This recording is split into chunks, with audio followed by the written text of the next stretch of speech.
بانٹا جائے، یتیم بچوں میں بانٹا جائے، وہ اپنی سبیل. اچھی بات ہے، اس زمانے میں اسلام سفر کی سہولیات اور مسافروں کی آسانیوں کے اتنی اہمیت دیتا ہے کہ زکوٰۃ کے مصارف میں بھی ذکر کرتا ہے مسافر، اور یہاں جو مال فے حاصل ہوا دشمن سے، اس کے ایک مستحق میں بھی مسافر ہے. اب ذرا غور تو کرے، کاش کہ قرآن مجید کو ذرا ایک صحیح پرسپیکٹو میں اس دور کے سمجھنے کی کوشش کی جائے. اس کا مطلب یہ ہوا کہ یہ جو راستے بہتر ہوئے دنیا میں، یہ جو مسافروں کی پریشانیاں کم ہوئیں، یہ تو جگہ جگہ سرائے اور مسافر خانے بنے، جگہ جگہ مسافروں کے آرام اور علاج کی سہولتیں بنی، مسافروں کے گھوڑے یا اونٹ، ان کے لیے بھی آرام، چارے، سب چیزوں کا جو بندوبست ہوا، دنیا میں جو ترقی ہوئی، سفر کی سہولیات جو بڑھیں، اس میں سب سے بڑا حصہ اسلام کا اور اس کے قانون انفاق، قانون زکوٰۃ کا ہے. یہ جو میں کبھی کبھی کہا کرتا ہوں، مجھے تو یہ حسرت ہی رہے گی کہ مجھے سمجھدار سننے والے کب ملیں گے، اس لیے کہ اتنی پست سطح ہو گئی ہے ہمارے دیندار طبقے کی، برا نہ ماننا، اتنی پست عقلی سطح ہو گئی ہے کہ ان کی سمجھ میں بہت سی باتیں نہیں آتی، اور اس کی وجہ یہ ہے کہ ان کے سامنے جو اب تک دینی بیانات ہوئے، ان دینی بیانات نے ان کی عقلوں کو کن کر دیا. میں اکثر کہا کرتا ہوں کہ یہ تو عام بات ہے کہ دنیا میں اخلاقی ترقی سیدنا محمد رسول اللہ کے بعد ہوئی، اخلاقی، روحانی، دینی. لیکن یہ بات نہیں غور کرتے لوگ کہ دنیا کی مادی ترقی، دنیا کی سائنٹیفک ترقی، دنیا کی ایڈمنسٹریٹو اور انتظامی ترقی، تمام دنیاوی پہلوؤں سے دنیا کی ترقی بھی میں قسم کھا کر چیلنج کے ساتھ کہہ سکتا ہوں کہ محمد رسول اللہ کے بعد ہوئی. ہزاروں سال سے دنیا چل رہی تھی. یہ ساری سہولتیں جو بعد میں آنی شروع ہوئیں، یہ کیوں نہیں آئی تھی؟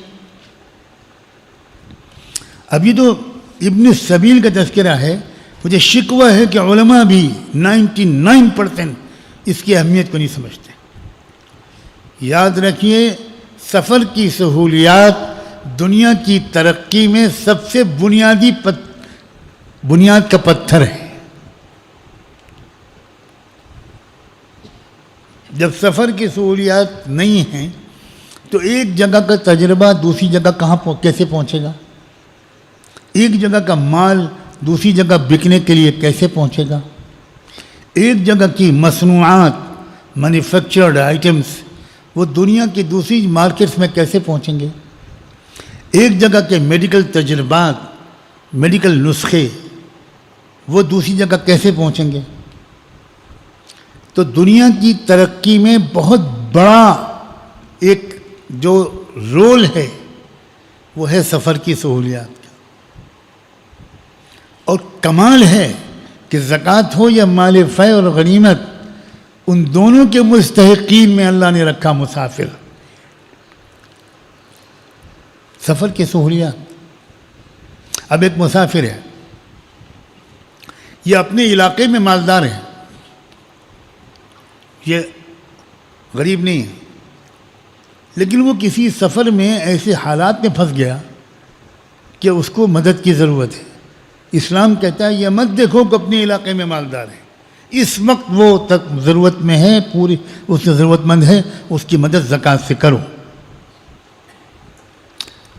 کووڈ کے زمانے میں اللہ اکبر، میں آج ایک راز فاش کرتا ہوں، لاکھوں لوگ جو کاروبار کے سلسلے میں، تبلیغ کی محنت کے سلسلے میں، کسی اور مقصد سے دوسرے ملکوں میں گئے ہوئے تھے،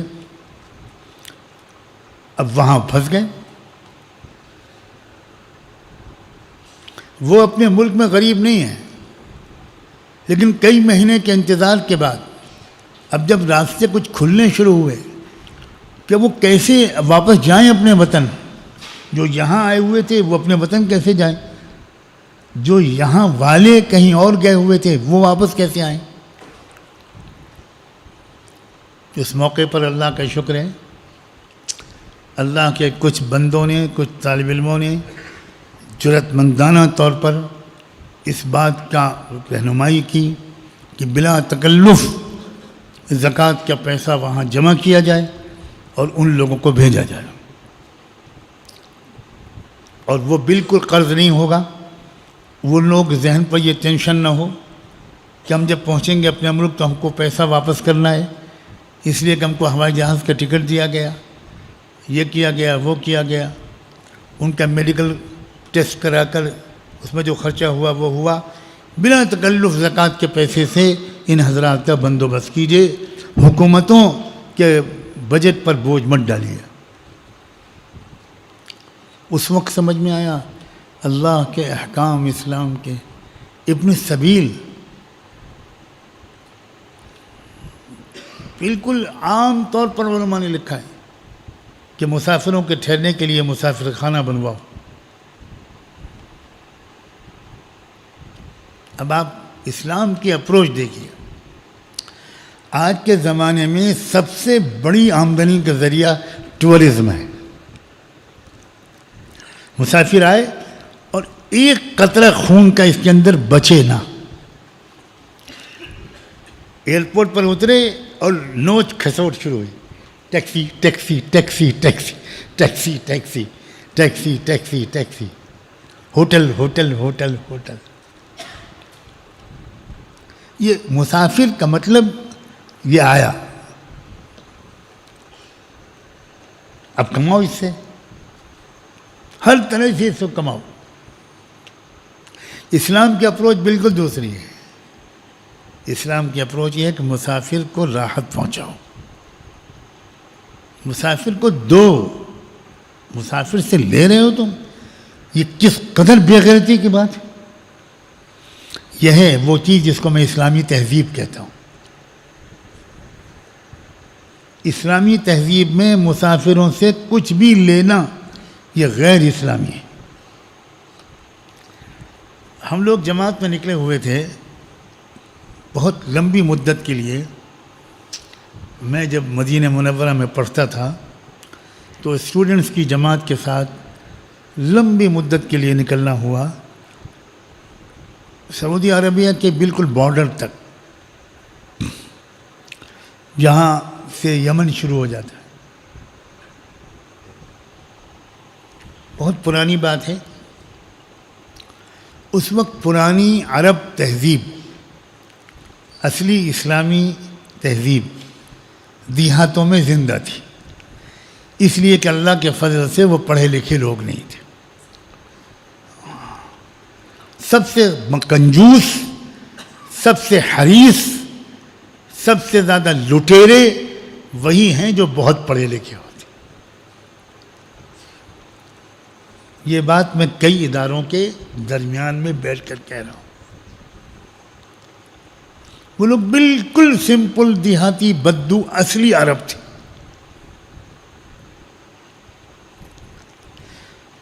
ملاوٹ کا مال نہیں تھا.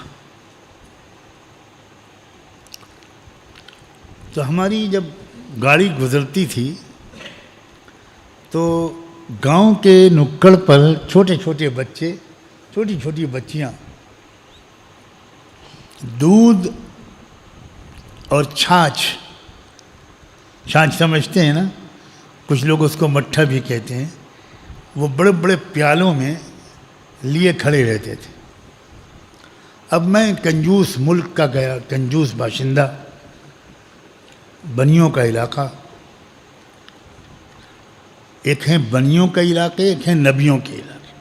نقطہ ادھر سے ادھر کر دو سب الٹ پلٹ ہو جائے گا. تب بنیوں کا علاقے کا آدمی پہنچ گیا ہے نبیوں کے علاقے. تو وہ جو دودھ اور چھاچھ لیے ہوئے بچے کھڑے تھے، تو میں نے اپنے امیر صاحب سے کہا کہ جب گاڑی روکیے بھائی، یہ بچے بیچارے کھڑے ہیں، یہ کچھ بیچ رہے ہیں دودھ یا چھاچھ، تو لے لیں، جماعت کے ساتھی سب ہم لوگ گھٹ گھٹ کر کے پئیں گے اور ان کو کچھ مل جائے گا۔ تو کہاں گا ٹھیک ہے ٹھیک، گاڑی رکوائی، بچے بچیاں دوڑ کے عمو عمو عمو، تو لے لیا گیا۔ تو میں نے ان سے پوچھا کہ بھائی کتنے پیسے؟ عیب علیک یا عمو، عیب علیک یا عمو، حرام علیک۔ بچے کہہ رہے ہیں کیا پیسے؟ ناراض ہو گئے بچے، غصے میں آ گئے۔